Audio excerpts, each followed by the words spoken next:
The alarm sirens echoed through the dim hospital corridor just as the snowstorm began tightening its icy grip on the town. Overhead lights flickered violently before fading, leaving only streaks of red emergency beams sweeping across the walls like frantic heartbeats. Daniel had barely stepped inside when a nurse rushed toward him, shouting, "Backup generators are failing! The ICU will lose power in minutes!" Without even removing his gloves, he was pulled straight into the technical center, as if the whole building's survival had been placed squarely on his shoulders. Outside, the wind howled like it was trying to tear the doors from their frames.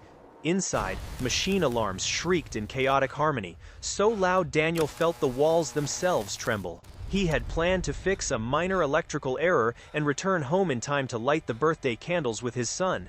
But that promise now dissolved beneath the crushing urgency vibrating through the hospital. He hadn't yet fully grasped the danger when a scene made him freeze. At the entrance, a small girl around 6 stood trembling under the red lights, clutching a torn medical backpack, her eyes wet but silent. "Sir, my mom is in the ICU," she whispered, her voice quivering but clear. "They said the power might go out. I don't know which way to go." Her tiny plea cut through the alarms, sharper than any danger signal. Daniel knelt down, pulling the backpack closer so the wind wouldn't hit her, then gently took her hand. He didn't know what condition her mother was in, nor whether the failing power could be restored in time. But he knew one thing. The child shouldn't face this nightmare alone. "Come with me," he said, leading her down a hallway lit only by red beams that felt like warnings they were seconds too late. As they neared the ICU, the monitors beeping stuttered and flashed with each blackout. A doctor yelled for blankets to keep critical patients warm in case the power died completely. Daniel looked toward the technical room at the end of the hallway, its metal door rattling under the storm's pressure, and understood this was only the beginning. He had no idea that tonight would force him to choose between the promise he made to his son and the fragile lives depending on him, including the mother of the girl holding tightly to his hand. The monitors in the ICU continued flickering erratically as Daniel guided May along the wall, trying to avoid the swirl of doctors and nurses rushing past. The hallway pulsed with the glow of emergency lights, and each hiccup of the backup generator made everyone hold their breath. Through the glass, Daniel saw a woman on a hospital bed, wires across her chest, her face pale beneath an oxygen mask. May pointed with a trembling finger, her lips quivering. "That's my mom, Dr. Olivia Hall." Someone behind him repeated the name in panic. A middle-aged doctor exclaimed, "If we lose power again, we'll lose the chief of department." The tone told Daniel everything. Olivia wasn't just another patient.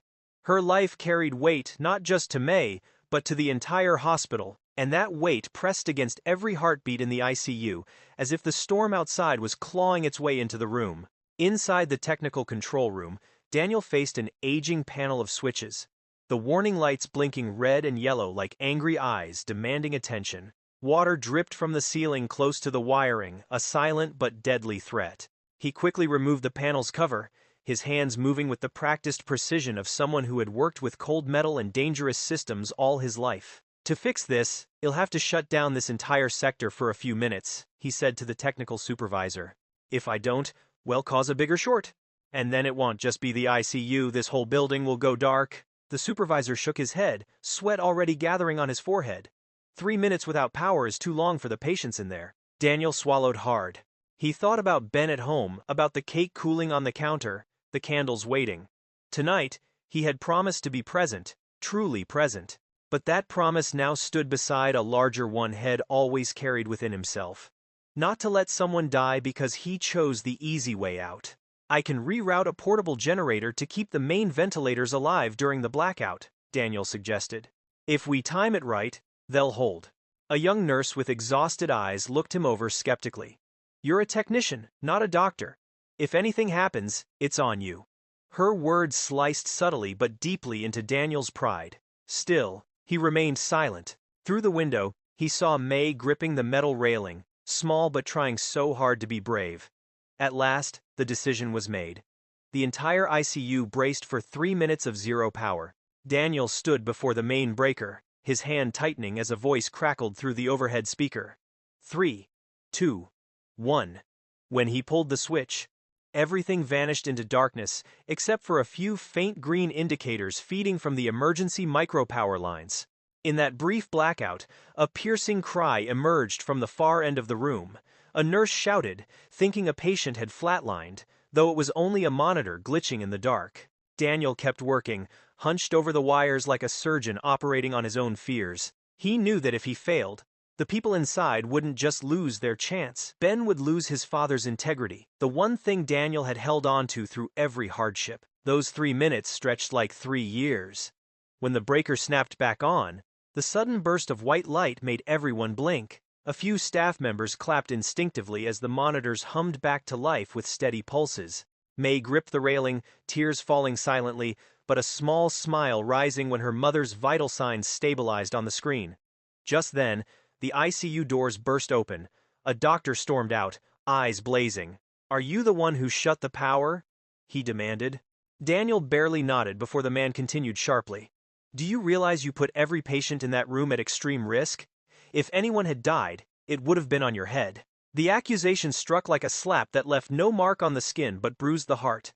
May turned toward Daniel, her expression tangled, uncertain whether the man who held her hand minutes ago was a hero or the cause of disaster. In moments of crisis, people struggled to distinguish between necessary sacrifice and reckless danger. And just when Daniel thought the worst had passed, he realized he had become the first name people would blame if anything went wrong. The next morning, the snowstorm had finally withdrawn, leaving the town buried under a heavy, muffled blanket of white. Daniel stepped outside with red, sleepless eyes.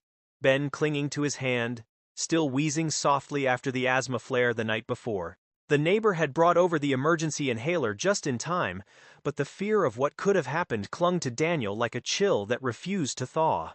He planned only to return to the hospital for a few remaining incident reports from the emergency shift, then pick up extra repair jobs across town to cover the rent. He hoped he wouldn't run into anyone who witnessed the chaotic night before. But hope, he knew, was often built to be broken.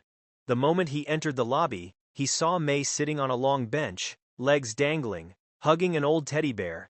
Beside her sat a woman in a hospital gown, hair pulled back neatly, her face still pale but her eyes awake and steady. It was Olivia Hall. When their eyes met, Daniel felt the echo of the ICU monitors surge back into his chest. May hopped off the bench and ran toward him. "Mr. Daniel," she called, her voice bright, no longer trembling like last night. "My mom wants to talk to you." Daniel hesitated, torn between walking forward and backing away. Shame lingered on him like a heavy coat. He could still feel the sting of the accusations from the doctor the night before. But something in Olivia's gaze kept him from turning around. Olivia rose slowly. Her steps were weak, but her voice held more strength than anyone else in the room. "You're Daniel, right?" she asked. "The technician from last night?" He nodded, bracing himself for another reprimand. Instead, she bowed her head, something few physicians ever did toward technical staff. "I owe you an apology," Olivia said, pausing long enough for several people nearby to glance over. "I learned what really happened last night. You took a risk to fix the system. If you hadn't, we would have lost multiple patients, possibly including me." Daniel blinked. He wasn't used to hearing someone on her level admit faults so plainly. "The doctor in the ICU," he began, but Olivia gently raised a hand. "Dr. Murray reacted under extreme stress," she said. "We held a briefing this morning. The report clearly states the decision was collective. And thanks to you, the system stabilized before our reserve medication ran out." She inhaled slowly, as though each word was a dose of something important. "I'm a mother too. I heard your son had an asthma attack last night. You stayed here anyway. You could have lost far more than your sleep." Daniel looked down at his rough palms. "I was just doing my job," he murmured, an old answer head given 100 times, though it felt strangely distant now. May squeezed between them, her eyes glowing. "Mom says you're the reason I still have her this morning."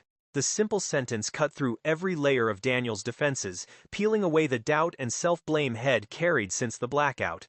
Olivia invited Daniel and Ben to her room. Inside the small space, with an IV bag still hanging from a pole beside her bed, they spoke about things far beyond the storm. Parenthood in the medical world, the guilt of missed dinners, the exhaustion of choosing between providing for your child and being present for them. Daniel realized that although Olivia was a department chief and he was a technician paid by the hour, their deepest fears were surprisingly alike. the fear of not being enough for their children. Before he left, Olivia added, "Next week, we're hosting a fundraising gala for the Pediatric Respiratory Unit. I'd like to invite you and Ben. Not to spotlight you as a hero, but to thank you, personally." Daniel shook his head instinctively. Places like galas had never been meant for men like him. But Ben, fiddling with May's toy stethoscope, looked up with wide eyes. "Dad, does a gala mean we get to wear nice clothes?" The innocent question made Daniel hesitate.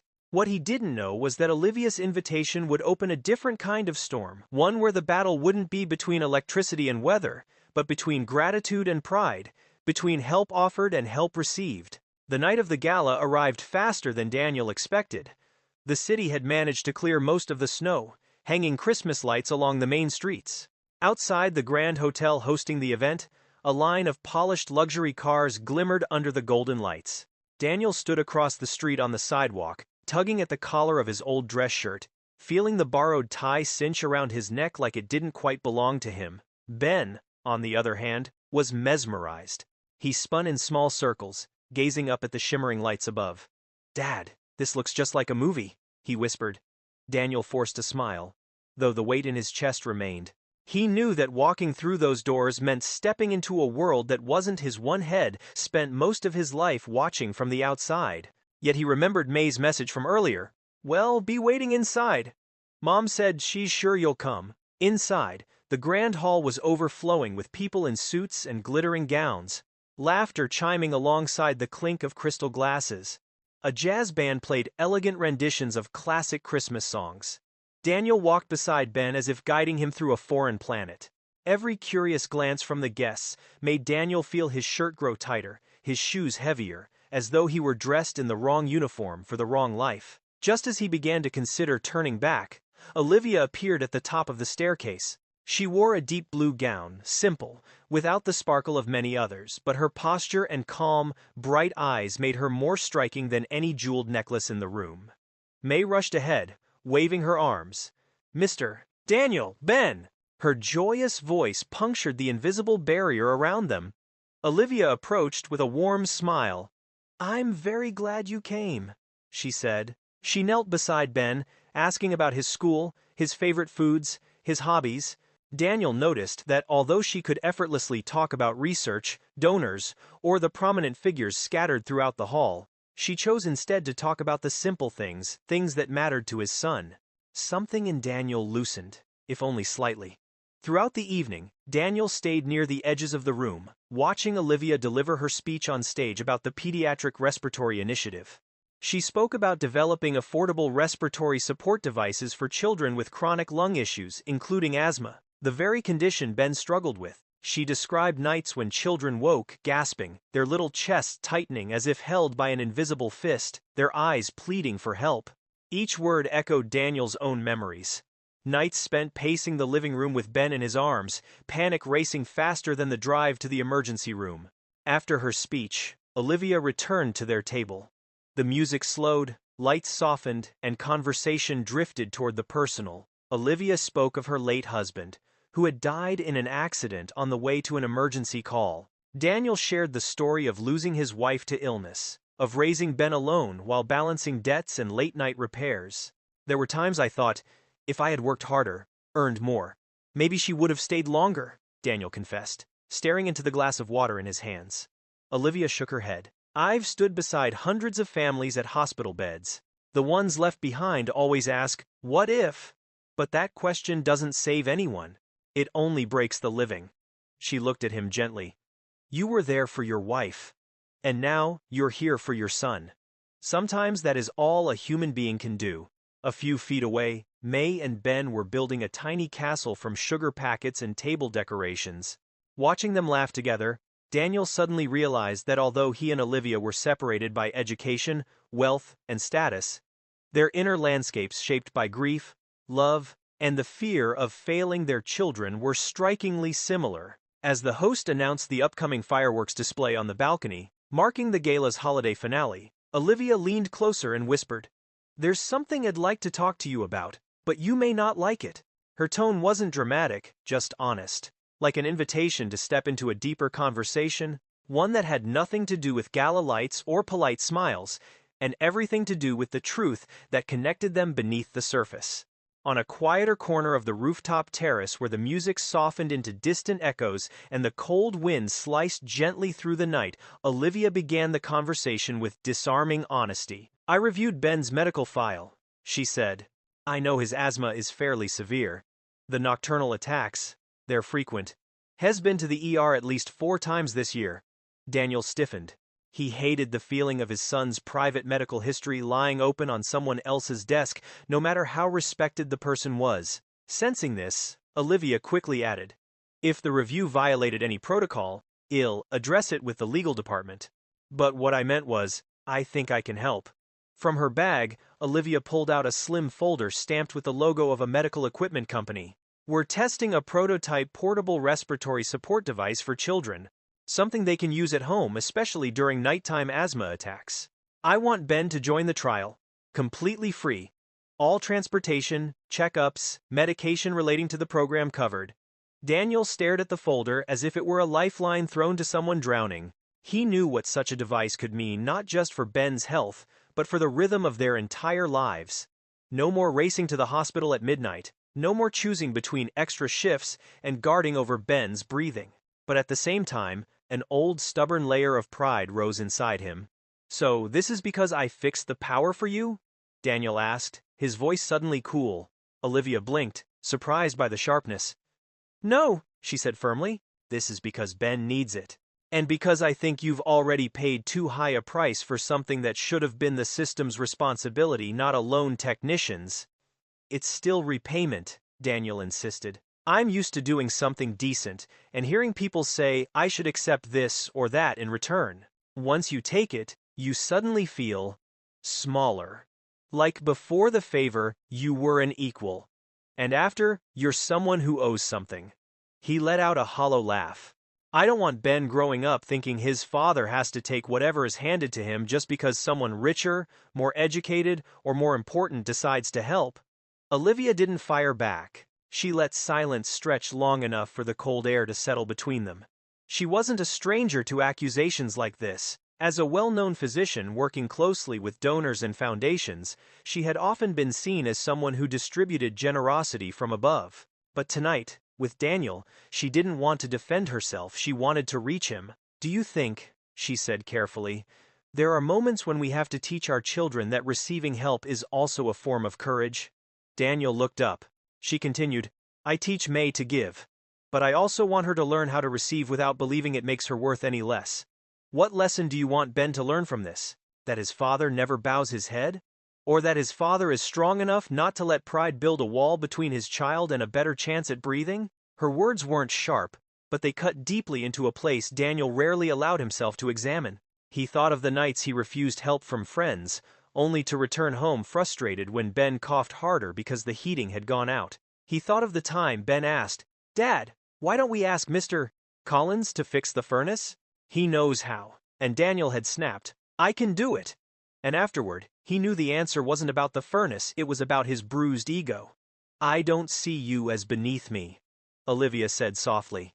"In fact, that night when I was lying on the line between life and death, you were the only one who had what I needed, the courage to make a decision in 3 minutes with no guarantee of success. I can't repay that, Daniel. I can only give Ben something I know will help him. Maybe you don't need me to repay anything, but maybe Ben needs me to do my job the best way I can."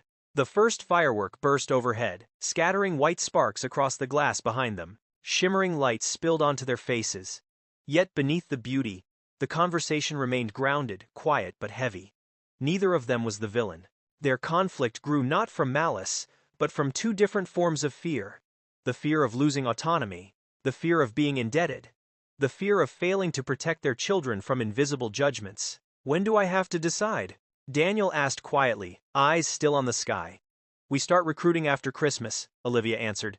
"You have time." "I don't need an answer tonight." Daniel nodded, though he knew deep down this wasn't merely about a medical device. It was about the kind of father he wanted to become and the man he was trying, slowly and painfully, to learn how to be. When the main fireworks display began, all the guests were invited out to the grand balcony overlooking the city skyline. Bursts of color bloomed across the night sky, reflecting off the patches of snow still clinging to the rooftops. Ben and May pressed their faces eagerly against the railing, eyes wide, pointing at each explosion as if trying to memorize every shape before it disappeared. Daniel stood just behind them, feeling Ben's warm breath form tiny clouds in the cold air. He heard his son whisper, "I wish Mom could see this."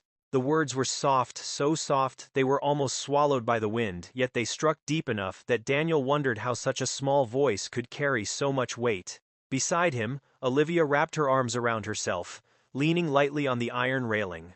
She watched the fireworks, though her mind drifted somewhere far from the noise and lights. "My husband loved fireworks," she said quietly, "but he was always too busy to go watch them. Every year we'd tell each other, next year, for sure. And then one year never came." She turned her head toward Daniel, as the sky shimmered in white above them. "The things we postpone because of work, pride, fear of owing someone, they're often the things that make up life." Daniel didn't respond immediately. He watched Ben, the child head, raised through exhaustion, grief, and endless nights of uncertainty, the child who had inherited a space in his life that no amount of hard work could ever completely fill. He looked at May, the girl who almost lost her mother because of a storm and a failing power system. And then he looked at Olivia, still healing, yet strong enough to stand here and talk about the pieces of her life that still hurt. "Do you ever worry," Daniel asked quietly, "that you're teaching your child the wrong things? That by trying to make them strong, you accidentally teach them that they're not allowed to be weak, or to need anyone?" Olivia let out a faint, sad laugh. "Every day," she admitted. "I'm terrified. I'm teaching May to push herself the way I do. I'm scared. I'm showing her that work should come before everything, even love, even rest. But I'm also scared of teaching her to lean too much on others. Being a parent means living with both fears, not choosing one over the other." A large white firework burst overhead, raining bright shards of light across the balcony. Ben turned around, tugging Daniel's sleeve. "Dad, next year, well, watch fireworks again, right? But Mom will never get to watch them with us, will she?" He didn't expect an answer, and Daniel could not have given one even if he tried. Instead, he placed his arm around Ben's shoulders and held him close, as if to say with his silence, "I'm here, even if I can't fix everything." Olivia watched them for a moment before speaking. "I have another invitation," she said, her tone steady but gentle. "Not about research, not about the device, about Christmas." Daniel looked over, surprised. She continued, "Usually, it's just me and May. We cook something simple, eat quietly, read or watch a movie. The house is large, but it feels empty. I thought, if you and Ben don't have special plans, maybe you could join us. No gala, no formalities, just 4 people, simple food, probably a roasted chicken that ends up overcooked, and a crookedly decorated tree." Daniel chuckled softly, an exhale that briefly warmed the frigid air. "And fireworks on TV?" he asked. "And fireworks on TV?" Olivia replied. "Or outside, if the sky is clear. Mostly. I want a night where none of us has to pretend we're doing better than we really are." Part of Daniel immediately wanted to refuse. Christmas, to him, had always been the day he tried to prove mostly to himself that he could create magic for Ben entirely on his own. Accepting an invitation meant admitting there were things he couldn't do alone, but watching Ben and May sharing a small bag of candy, laughing beneath the falling sparks of fireworks, Daniel realized that not every miracle had to be made with his own 2 hands. "Ben," Daniel said, "how would you feel if Christmas wasn't just the 2 of us this year?" Ben looked up, glanced at Olivia, then at May, and finally at Daniel. "So, like a temporary family?" he asked. The simplicity of the phrasing, so innocent yet so piercingly accurate, made Daniel smile. "Something like that." Ben thought for only a moment before grinning. "I like that idea, but I still want you to make the cake like always." Daniel laughed, then turned to Olivia. "Sounds like well, but on one condition. I bring the cake. It's not bakery quality, but Ben thinks it's the best cake in the world." Olivia nodded. "Deal. I'll handle the rest. Though my cooking isn't nearly as famous as your cake." The fireworks gradually faded, leaving only a few lingering bursts in the sky. Down below, the four of them, two adults learning to let go of their pride, two children learning to trust in new connections, stood just a little closer than before. No one said it aloud, but each of them felt, in a way that needed no explanation, that the stormy night had drawn them into each other's gravity. Held together by invisible threads, threads of fear, of hope, of the fragile courage it takes to accept help or offer it, they found themselves standing in the quiet aftermath of something important. The decision about Ben's participation in the medical trial remained unresolved. That would come later.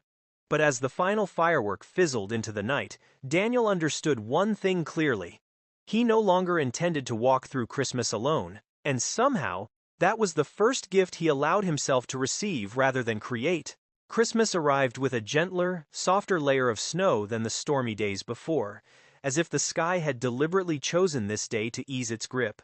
Daniel stood at Olivia's doorway holding the still warm birthday cake, Ben carrying his favorite book, while May waved from the window with a smile bright as the lights wrapped around the Christmas tree behind her. When the door opened, the warmth of the house mixed with the scent of slightly burnt roast chicken, and the sound of laughter seemed to erase every line between host and guest, between being invited and truly belonging. Dinner was far from perfect. The potatoes were too salty. May dropped her spoon 3 times, and Ben sliced the cake with a hilariously crooked line. But those imperfections made the moment feel honest. No one had to pretend to be stronger than they were. No one had to prove their worth. Olivia shared funny stories from her residency years. Daniel talked about the broken heater at home he still hadn't had time to fix. When the children fell asleep on the sofa, leaning into each other like two fragile branches finally finding a warm wind, Olivia looked at Daniel, her voice soft as a whisper. "Thank you for coming." Daniel didn't answer immediately. He looked around the room, noticing the tiny golden details. A pair of children's socks near the fireplace. Olivia's coat draped casually over a chair. Ben's gentle breathing as he slept. Suddenly, he understood what the storm, the emergency shift, and even the gala had been trying to teach him. Family isn't always born from blood. Sometimes it's shaped by moments when one person's fear is held by another person's kindness. In that quiet space, Daniel realized the circle of this story had closed more beautifully than anything he could have planned. He had begun that stormy night with a simple promise cake, candles, a quiet evening, but everything that happened had led him to a deeper promise. He would not teach Ben to live apart from the world simply because he was afraid to accept help. Olivia turned and asked gently, "Have you thought more about the research program for Ben?" Daniel looked at his sleeping son, rosy cheeks glowing in the Christmas light. "Yes," he said. "If Ben needs it, let's try. Not because I'm accepting a favor, but because I want to teach him that there will always be people willing to stand beside him when he can't breathe on his own." Olivia smiled, a mix of relief and gratitude. Outside the window, snow fell slowly, not as a threat this time, but like soft paper strips covering the storm's old footprints, giving the night wholly to peace. Daniel pulled a blanket over Ben and whispered, almost as if only for himself, "This year, Christmas really is a miracle. Not because something fell from the sky, but because, for the first time, I was brave enough not to go through it alone." In the corner, the Christmas tree glowed softly, reminding them that even though life is full of fear, warmth returns whenever someone chooses to sit beside you, listen with you, and open their door one more time. And in that small, honest warmth, Daniel knew a new chapter had begun, quietly, without grand declarations. Just a new kind of family, fragile, unexpected, yet enough to make the promises of tomorrow feel lighter.